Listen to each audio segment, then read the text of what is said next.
Yeah, psych. It's not the end. We still have a final boss fight. Furnace Sun was not fun enough to be the final fight. So, gotta head off up to the very, very top of Grunty's lair, into probably the creepiest area of it. Remember this from the opening cutscene. Patented N64 stairs there.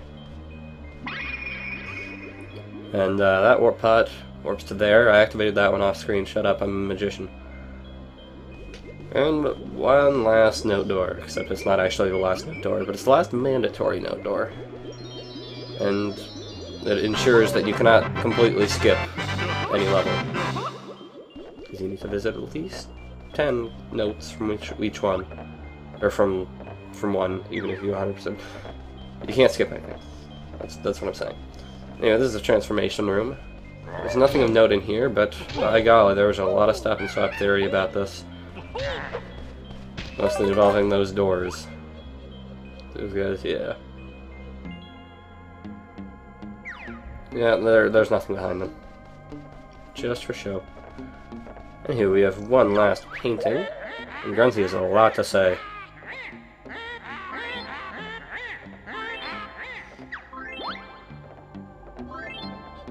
Yeah, that requires a lot of jiggies.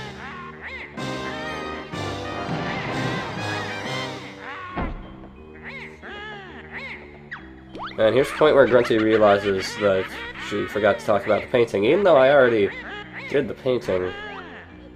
Yeah. So this is post-commentary, because I was originally going to do fun editing with Wishy-Washy Banjo, as I said. Didn't work out. And unfortunately, the game is programmed in such a way where you can't redo the final boss. So, you're gonna get post-commentary for the final boss, which sucks. But it'll let me do things in a bit more informative light. Anyway, this is Dingpot. I like him, he's a cool guy. He's very polite, Mr. Bear. And as you can see, there are a couple more note doors in this room. And most of them lead to less important things. One of them is very, very nice. I'll be saving that one for last. Kazooie, you've gotten in worse. Remember Lago. Anywho, got various note doors of various sizes. Similar shapes, though. That's the largest one. You can still skip 18 notes, which is like maybe one season's worth of what Click Lock would. You can't skip much in this game. I mean, these are all optional, and most of them not incredibly worth it. But yeah, restocks. Restocking all your ammo, and various items, and various cool things like that. But there's one more door than there is items. So, what's behind the final door? What's behind door number 4?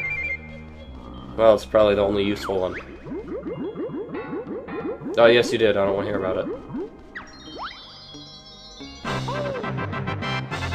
So this one's pretty rad, and back when I was a kid, I never played enough to get all the notes to open this, and so I never got this upgrade, and so the final boss was always a pain in the ass for me, and so I never actually beat it. This gives you double health. Very nice. There are 2 extra jiggies not used for anything in the game. And coincidentally, that's the exact amount in the Rusty Bucket Bay engine room.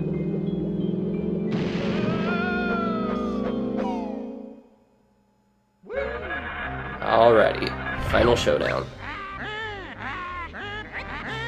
Now the fun thing about this this fight, Grunty mocks you a lot and talks a lot, and it's all randomly selected from a huge database of lines, so it could be very different every time you play.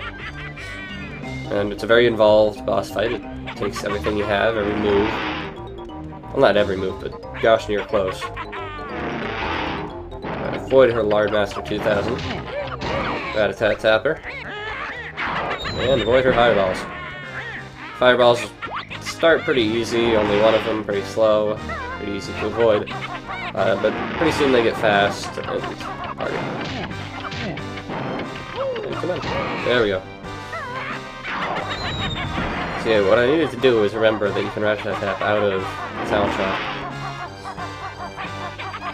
I do recommend talent shotting here because she gets pretty fast and it's easier to dodge when you're really fast.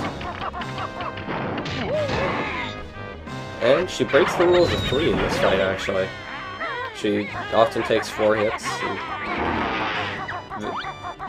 yeah, basically a lot of places. Most phases of the fight, really.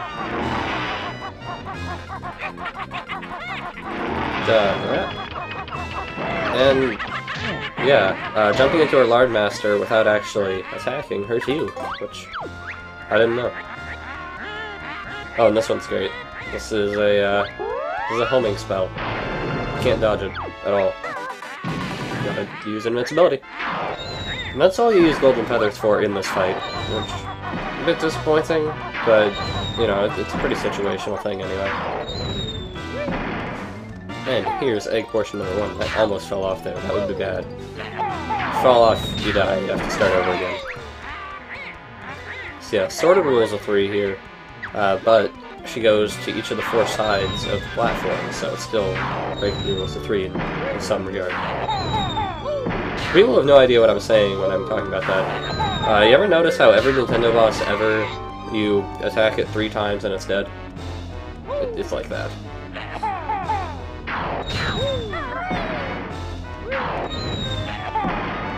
Oh, completely the wrong way. Anyway, kind of dangerous here. You definitely want to get up on top in order to hit her well.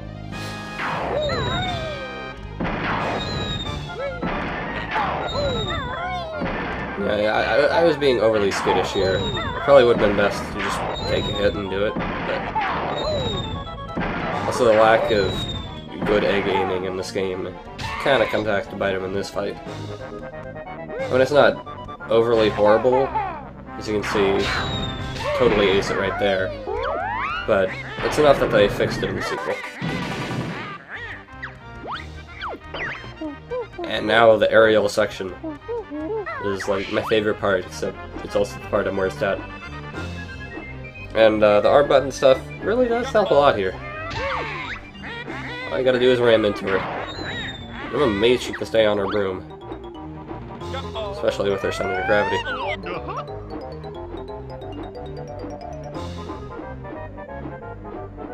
So yeah, a lot of the time you'll just miss by a hair. I believe right here. No, I got it. But you'll miss by a hair and you'll go to the other side and you'll have to turn around and you'll have to regain your air. But assuming you got all the Cheeto codes, or at least the Red Feathers Cheeto code, you shouldn't run out of feathers. Yeah. Get on. And again, 4 attacks here.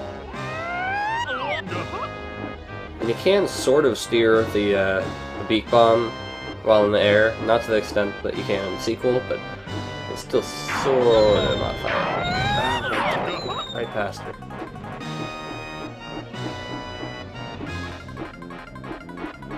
You may have noticed the music is frickin' awesome. Yeah, it's frickin' awesome.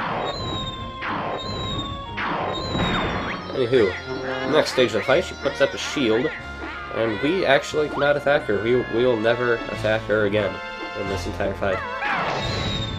Instead, we have to get minions to do it for us. Anytime now, minions, thank you. It's the Jinjos. For all the mocking you gave them for sitting around waiting to be rescued, they are extremely helpful in this fight. in that they can actually attack her. Okay, you shoot a couple eggs into there to open up the Jinjo statue. Hey, bam. Again, rule 4 is there are 4 Jinjo statues out here. And here's the beginning of the part of the fight where you'll start to take a lot of hits. And it's why the double health is really helpful. Because it's overall better to just go for it, take hits, and shoot eggs, rather than try to dance around them and like, never get any eggs in. And even more so in this next stage.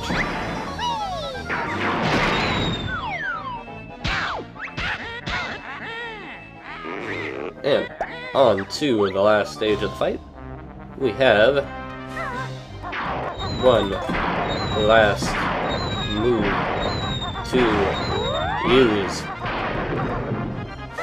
Not that one. We have aid from the almighty Jinjonator. The most ridiculous and most awesome way to end the final boss.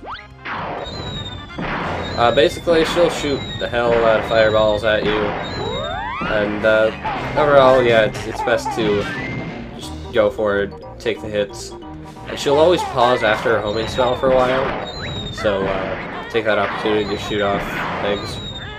And here's where the fireballs get really fast. Goddamn. Start predicting where you're going, too.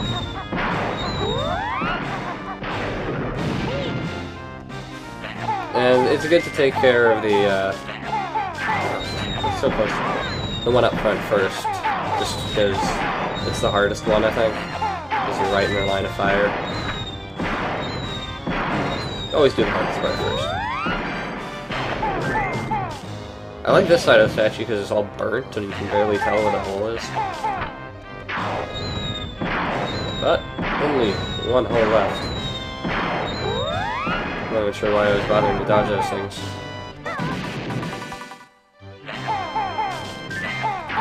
And come on, get those last eggs in.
Comfy.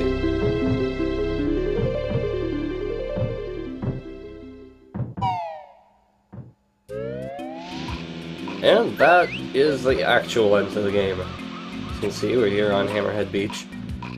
And having a good fun time. Bottles is not making much progress on that watermelon really. Captain Blubber though. Blubber has this thing about watercraft. I like him. He's a cool guy. And here, yeah, that was Banjo-Kazooie. I already gave my retrospective of it back in however many videos ago. So, just enjoy the cast, real thing. Enjoy Banjo being a lazy fat ass. And yeah, I hope you enjoyed it. If you never played this game before, I hope you do now. It's really, really good game. And again, it's a game that you don't get the full experience of by watching somebody play it. You really don't get that for any game, but for this game you really do owe it to yourself to play.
Alright, one last thing. This is the bonus cutscene you get for getting 100 Jiggies. It's kind of redundant now that I've done all the stop and swap stuff, but it's basically Rare saying, hey, there's going to be a sequel, and these eggs and ice cream are going to be important in it. And, as we now know, sort of nothing happened, sort of, kind of, almost, in a way. It's infuriating. Just because they make such a big deal out of it. And, I also love the hubris of, yeah, there's going to be a sequel, we already know we're going to be successful enough. So yeah, if you didn't get all 100, Mumbo just says, hey, I have stuff, but you can't see it. But we got all 100, so prepare to see teasers for stuff we've already collected. Isn't that great? Like, I still want to show this just because that's, you know, it's part of the game and it's an important part of the Banjo-Kazooie mythos, so to speak. But you could honestly turn this off and not miss anything other than Kazooie making fun of Mumbo. And those kickin' rad shades. You can turn it off after those kickin' rad shades, then you won't be missing anything. And they talk about how awesome Banjo-Tooie is, but, you know, if you know anything about my opinions on it, you know that I would strongly disagree, but okay. Anywho, Shark Food Island. Kazooie's like, hey, how'd you get that to rise up? It's like, yeah, out of the sea it rises to reveal more secret prizes. I have no idea why I have that memorized. But it's like the one that I have memorized. Other than you can see a nice ice cube, which you can have for free, or something like that. Whatever, and they also felt it necessary to show every little bit of this very tedious climb.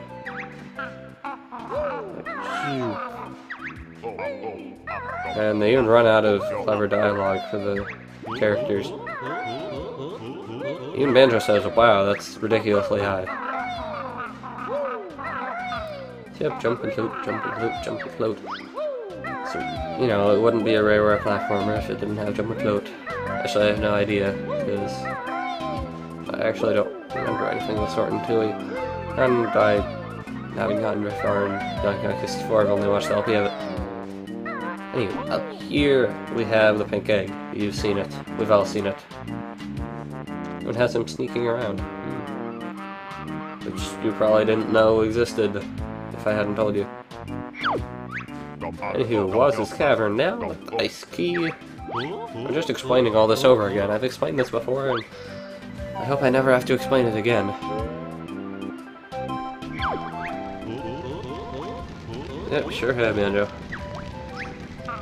But Woz is not there. Anywho, you head through here, and there's the ice key. There it is. Hooray. I see it. It's there. And that's one of the few signs of this game actually being British. This game is far less British than its sequel. It's like, it just hides the word core every once in a while. Generally in places not in the general game. And it doesn't even use the OU spellings for a lot of game words, or just avoids those words altogether. I was kind of shocked when I found out that Rare was British, because I was like, well, jeez, I thought British people were supposed to be, like, mature and not stupid, but it is an incredibly mature game. Anywho, those are the 3 hints that they gave, the other things which I already showed, and Mumbo's a jerk. And I love they gave Banjo-Tooie its own line just for the sake of emphasizing it. Anyway, that is actually Banjo-Kazooie, faux shizzle, this is the end. So, yeah, I'm done with this game. Finally. Didn't actually take very long, but whatever. Oh, look at you. Come on. Work it. Work it, Klungo.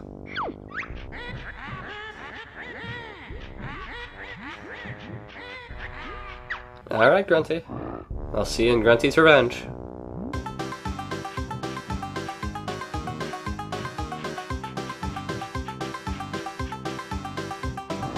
See you folks, this has been Banjo-Kazooie.